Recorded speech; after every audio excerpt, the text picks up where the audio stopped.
we are making the best pumpkin pie you will ever eat, and it's gluten-free. Oh yes, we're making my grandma's spicy pumpkin pie today.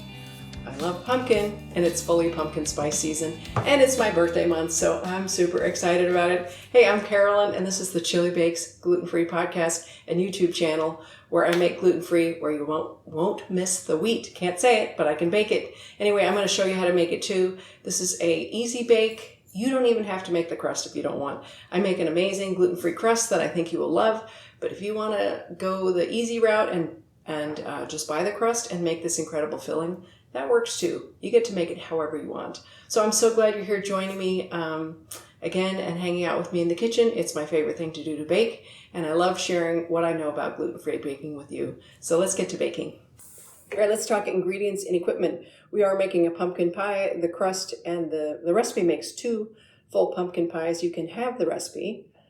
And as far as special ingredients, if you're going to make the crust, I use something called whey protein isolate. I'm sorry for the size of this jar. It was a late night Amazon purchase. But anyway, this is what it is. It's a whey-based protein powder. It adds more protein to the flour, and it really helps it be more like wheat. So it has the malleability of wheat.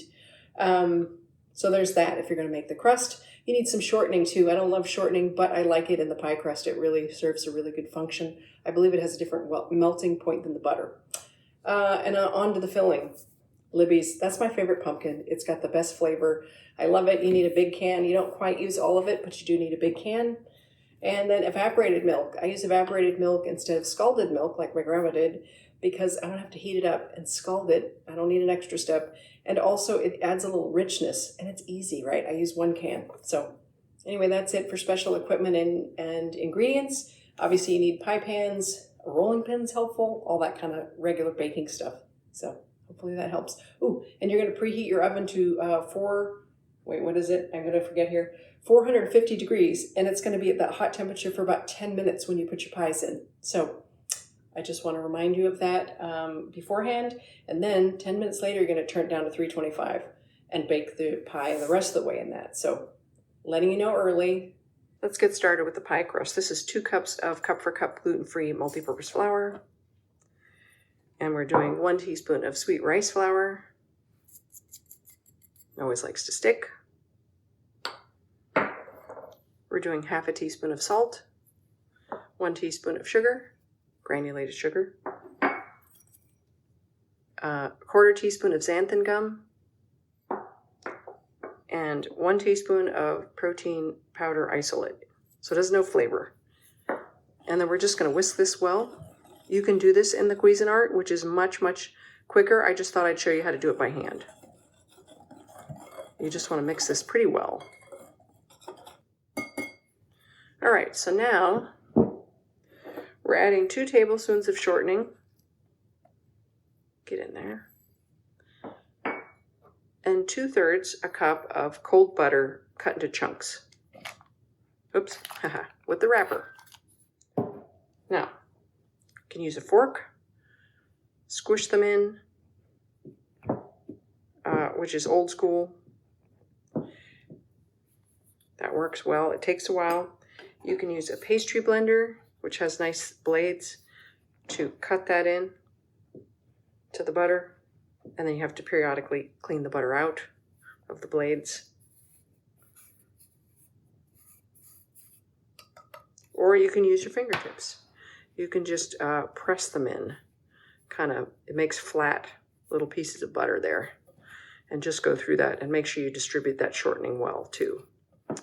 So yeah, I'm going to mix this off camera and I'll get back to you. So the butter and shortening are all mixed in. It kind of looks like breadcrumbs, but there's some bigger chunks in there. Not huge chunks of butter, because when those melt, it'll make a hole, which we don't want. So we're going to add ice water. I actually have a bowl of ice here. About 3, 1, 2, 3 1/3 tablespoons. So it's variable. The amount of water you use is a little different depending on how humid it is and all kinds of weird stuff. So what I do is I just kind of drizzle some over the crumbs, kind of mix it in, and then I'm going to mix it with a fork and see what the texture is.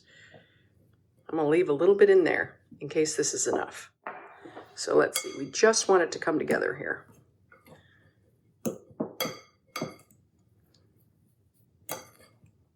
Whoops. Okay. That actually feels like it might be enough. So I'm gonna see if I can make a ball out of this. Oh yes. See, that's plenty of liquid. You don't want it real soggy. That's great. So we're gonna make a huge ball, and then I'm gonna cut it in half. And it makes 2 pie crusts, or 1 double crust. But for pumpkin pie, you just use the bottom part. Oh my gosh, get together here. Okay.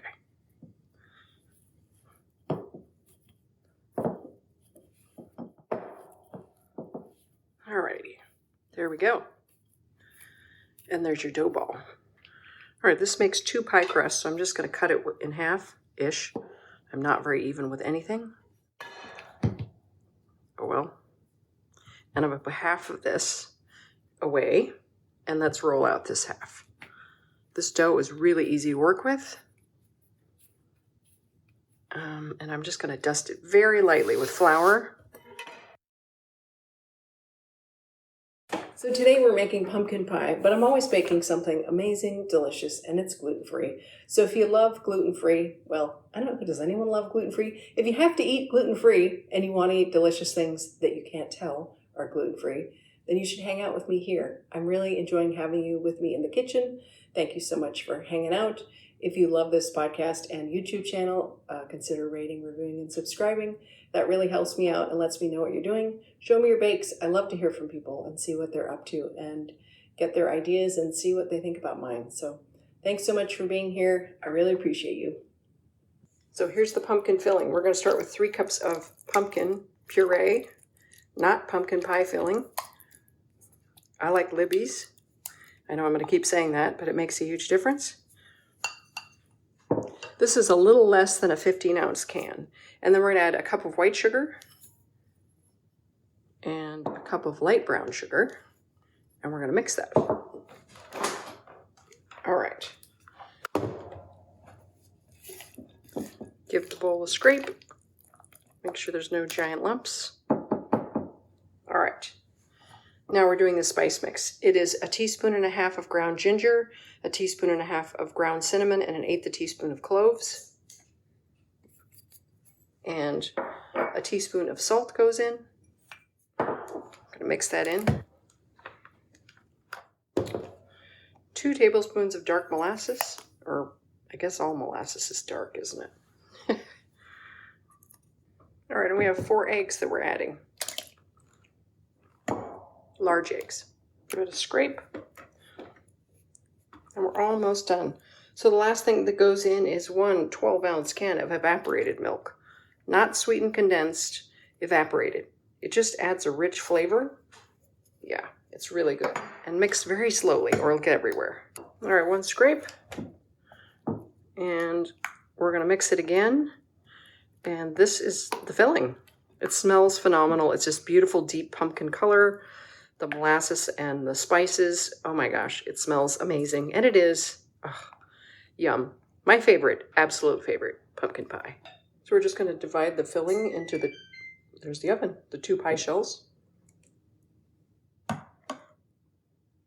Oops, try not to do that. Haha. Now remember, these are going to bake at 450 degrees for 10 minutes. And then we're going to turn the oven down to 325 and cook them for about 45 minutes till they test done. All right, let's test this sucker. Whoa. Okay, so it's still a little jiggly, right?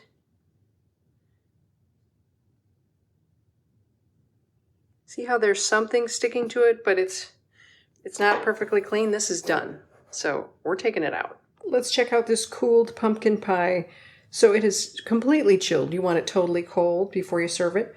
It cracked a little bit, but also because I test it with a knife. I don't ever worry about it cracking because sometimes that just happens and it's still not overcooked as far as I can tell.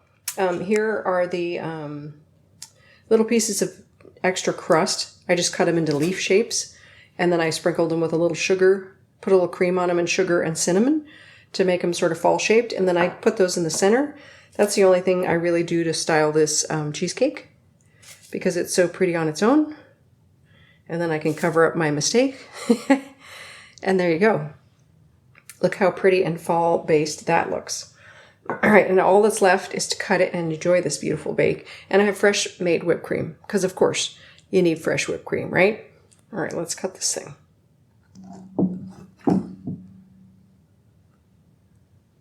Wow, look at that beautiful slice of No, it's not cheesecake. I keep wanting to call it cheesecake. Look at that beautiful slice of pumpkin pie. Oh my gosh, that is just yummy. And we're going to put whipped cream on it and get to eating it. All right, let's check out this beautiful bake here. The crust is flaky and tender, and it has that nice buttery flavor. It has spices running through the cheesecake, which you can see. I topped it with real whipped cream, and I cut out a leaf with just a cookie cutter, and I put cinnamon sugar on it to decorate it, and then a little spice, cinnamon is what I'm trying to say. Let's take a taste of this thing. Wow, the crust is super tender and buttery, and the cheesecake itself has so much flavor. You can taste the molasses, but you don't know it's molasses, and the condensed milk makes it a lot richer. It's just a super silky custard, and there's a lot of pumpkin flavor. It is just delicious. It's so good. You know, it's not just pumpkin and sugar. It has a lot more elements going on in there, and it is phenomenal. Gosh, I really hope you try this family holiday favorite. I'm putting it down so I can finish talking. Otherwise, I'll be shoveling, whatever, in my face. Anyway, thanks for joining me here today. I'm so grateful to have you on the channel and on the podcast, baking with me. Hopefully you learned something new, gluten-free, and then you want to try this phenomenal pie. The next bake is eggnog snickerdoodles. Won't that be fun for Christmas? So we're going to do that. They're going to taste amazing and have big, soft, buttery cookies. Yay, it's going to be amazing. So I hope you join me again then. I'm choking on crust. Anyway, you guys have a great day. Thanks so much for being with me. And until next time, bake something gluten-free. Oh, it's just so good. So good.